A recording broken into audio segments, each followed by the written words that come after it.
Shoutout sa mga kabataan dyan. Galaw-galaw rin. Huwag puro cellphone at gala.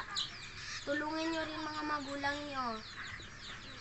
Ma, ano ulam?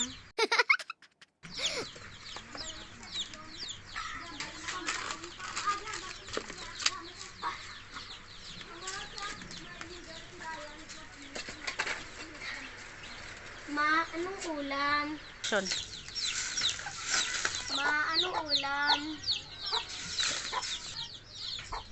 Isa.